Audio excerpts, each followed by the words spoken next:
that's unexplained.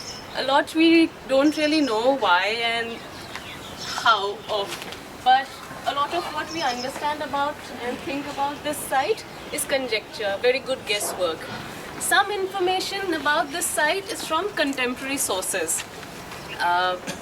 Like I said, this is the capital city. This is identified as the capital city of second Tughlaq king, Muhammad Tughlaq, and this is seen as his palace area.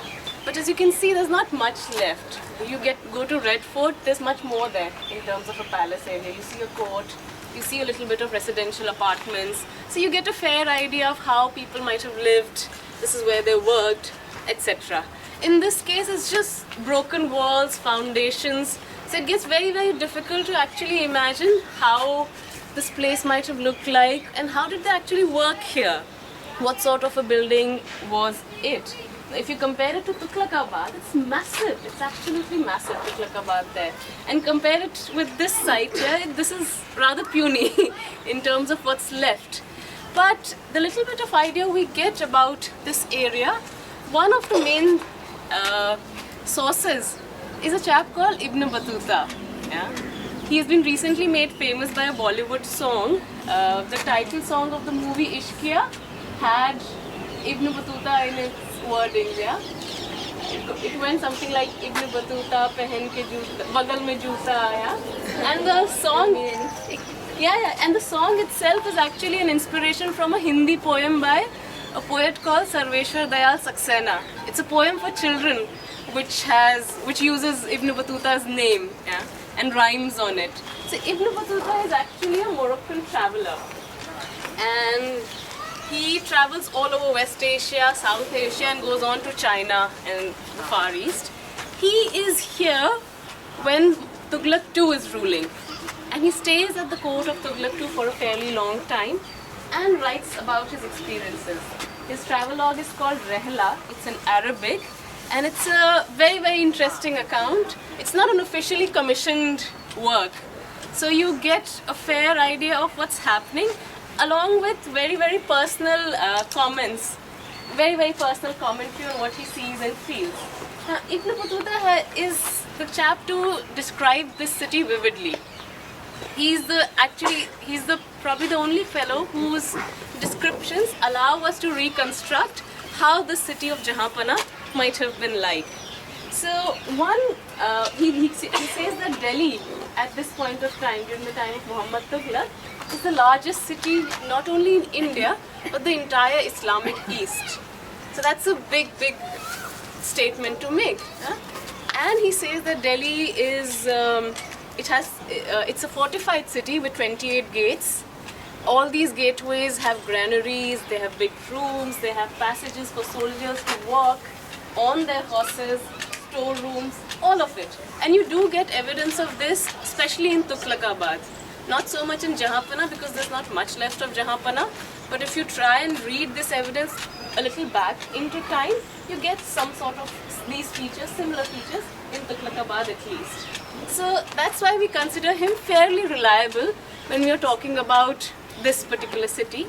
And one particular feature in the city he mentions is a place called Hazar Sutun, or the Hall of Thousand Pillars.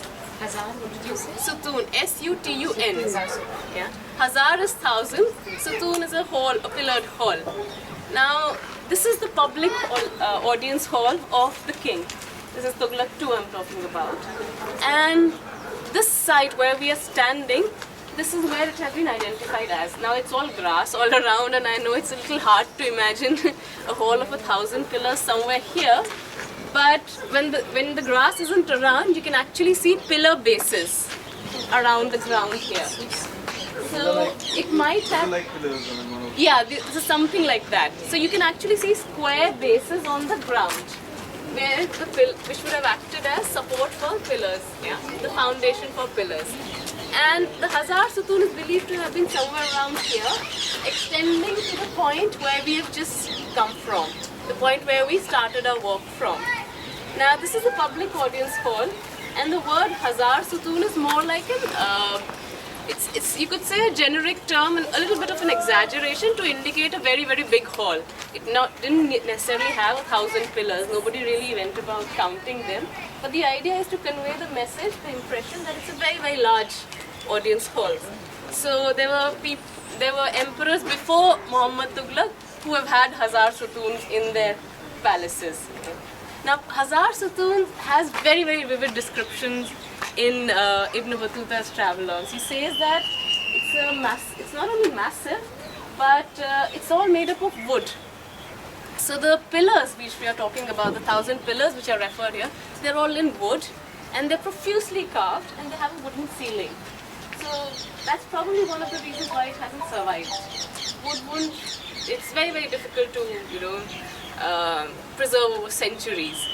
But that's our idea that this is where it was here. Yeah? And there's a little more here within this area which indicates that this might have been the palace area. It supports our theory that this might have been the palace area. And these are treasure pits. There are a couple of treasure pits here. Now they are full of garbage and mostly used as latrines. So we will see them and you can see the treasure. We hold the treasure.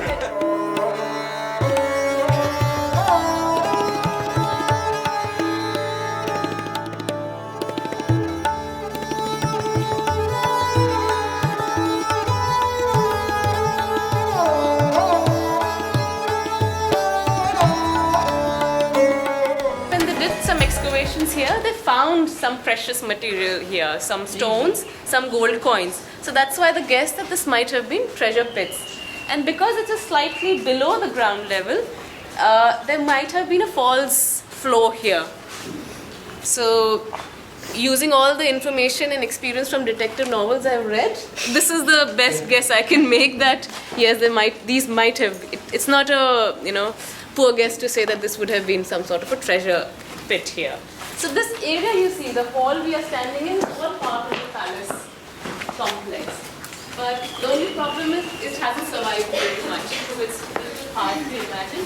But this area which extends towards the point where we start from is believed to be the probable area for Hazar Sutoon, the hall of public audience, which Ibn Battuta mentions very, very vividly.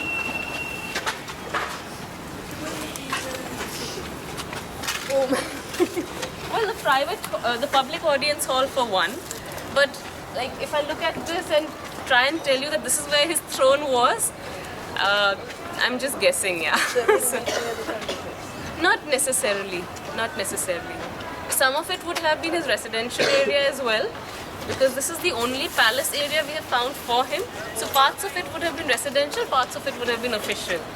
And typically we have, in most dynasties or the cities we know of, there are two kinds of audience halls. One is a public audience hall, which is where the daily darbar, the daily court is held, where you do the daily business of the court. And the private audience hall, where the more important meetings, maybe with the cabinet ministers or more secretive affairs are taken care of. So no evidence of the private audience hall here. So only this, and that also, like I said, is a major guesswork we are doing here.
about his stay in Delhi. There's also another fellow who's apparently something like the court poet here. His name is Badruddin Chach. Now, I'm not sure why. It's not a very common or a very popular name in Indian history. So I don't have much to tell you about this personality. But Chach today is a region in Pakistan, Sindh area, and there is a history. All of those who have had to mug up history should remember. I'm sure will remember this.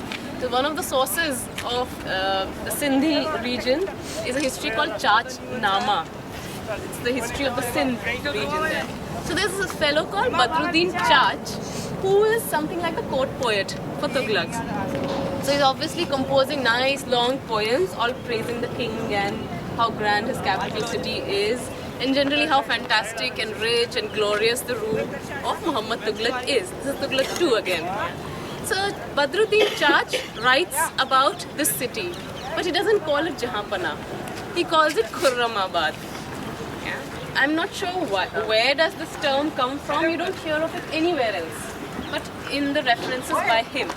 And then he talks about the Hazar Sutun again, the Hall of the Thousand Pillars, and compares it to the court of God, where judgment is given. So he says that if the Hall of the Thousand Pillars wasn't like the court of God himself, why would justice be dispensed here on a daily basis? So indirectly he's trying to say that my king is like God and this is like the paradise itself, the hall of God himself. So some very, you can see very, nice, pleasing comparison. If I were the king, I would be thoroughly happy with him and I would really like it. So that's how he's talking about it. And incidentally, in the poetry he's composing in praise of the king and the city, he mentions the architect not once but twice, which in itself is a big deal. You don't really have references to nobility or people under the king in poetry which is composed exclusively in praise of the king and his greatness. So the architect is believed to be a Persian guy called Zahiruddin al-Jayush. Don't try and remember the name, but it's there. I had a hard time trying to mug it up, so so this guy actually finds mention in the poetry by Chach, who describes this area in great glorious terms. Now the king who he's glorifying so much is Muhammad Tughlaq, and I'm sure all of you have heard something about him. Not necessarily nice, but something about him has always been part of our historical understanding. Muhammad Tughlaq is one of the more talked about, more controversial kings North India has seen, the Indian subcontinent rather, has seen. So much so that even now there are plays written about him. Girish Karnad, the famous Marathi playwright, has a fantastic play on him, which has been... correct you, he's a Kannadiga. Kannadiga, sorry. Has a fantastic, thank you, for play on him, and which has been performed many times. And Tughlaq is believed to be something like a mad genius. He's a fantastic guy in terms of knowledge, ideas, skills. He's very bright. He's a very knowledgeable man in terms of philosophy. He has knowledge of jurisprudence, languages. So very bright guy in that sense. As well. Finance. Yeah, lot of things. So it's a very sharp guy. But the problem is a bit of an extreme in temperamental, very temperamental, and he comes up with ideas which now when we look at them in hindsight, when we study them as something that happened in history, which they seem very revolutionary, they seem very good, but in his times when he was around as the king, they proved to be very unpopular, and some of them have been branded as massive failures. So his reputation suffered along with the state of finance, the state of administration during his empire. Can you give an example? Yeah, he shifted the capital to Daulatabad. Yes, you're right. And he changed the currency to copper coins. Yeah. So one of what is touted as one of his more unpopular projects was that he shifted the capital city from Delhi to Daulatabad in central area, just above the Deccan plateau. And the idea was that his own empire went extended so much that he found it hard to control it from North India. So he decided, let's have a twin capital city, and I'll try and shuffle between the two often. But it's easier said than done, you know. And one of the major criticisms of this policy was that apparently he dragged everybody from Delhi bag and baggage and forced them to shift. This obviously was an unpopular, if this happened that way, then it's obviously an unpopular one. And you get very, very graphic descriptions of how he, when he forced people to shift, people who wouldn't shift were severely punished. So one account says that he ordered everyone, his soldiers, to go around the city and make sure that everybody had moved, and made sure that nobody should stay back. And they found two people here, a blind man and a person who was lame, because they just couldn't move and there was nobody to take them around. So one person was killed off in a gory way. The other one, I remember, was apparently tied to a carriage and dragged all the way to Daulatabad. These are stories, I can't say if it really happened. And apparently only one limb of his reached there by the time he was in Daulatabad. So it's just rather than the authenticity of this account, it's typical of the impression Tughlaq made on everyone, in his contemporaries and even now. So he's seen as a bit of a extreme guy. And Ibn Battuta writes about him that I've not seen somebody who is so extreme in his temperament. He's giving away gifts as generously as it can be imagined, but at the same time he'll happily shed blood, freely shed blood. So he says that the door of the king, the darbar of the king, is never without a poor man enriched or a living man beheaded. Yeah. So this is something that goes on. So it's just quite a contrast. Imagine if we, yeah. Bipolar. Bipolar. Has to be bipolar. Yeah. That's a good one. So that's the kind of emotions or reactions Muhammad Tughlaq still evokes from us. So whenever we read about him, so he's seen as a guy who was probably misunderstood and might have been very bright, but because of his temperament, you know, has a controversial legacy about him. Yeah. Even the copper coins bit was revolutionary at that time when they were just using gold coins. Exactly. But it just backfired because I think people started manufacturing the coins in their own houses and the economy. Yes. like- What she's referring to is that he introduced token currency. So the idea of token currency is very, very common now, and that's what we all use. But way back in the 14th century, it wasn't that common. It wasn't the first time it had been used. The Mongols had used it, Chinese had used it. So it had been around, but in South Asia, in Indian subcontinent, this was probably the first experiment. But obviously, and he thought that he could standardize the currency, but it didn't work out that well. And he introduced copper and brass coins, and it failed simply because every house became a mint. Everybody went about minting these coins and exchanging them for gold, etc. So the king realized that the currency is getting devalued.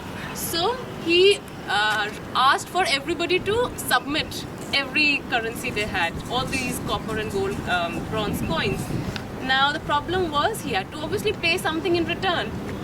So he had to pay. He ended up paying them in gold and silver and getting copper and cheap metal in exchange. So obviously a massive drain on his treasury. So, and not good for his reputation. Definitely not. So things like these are considered a real good ideas, but well ahead of their Many time. bronze coins, the value was not equal to the amount of metal. It No. was much higher. Yeah. Like we have, let's say, the paper. Exactly.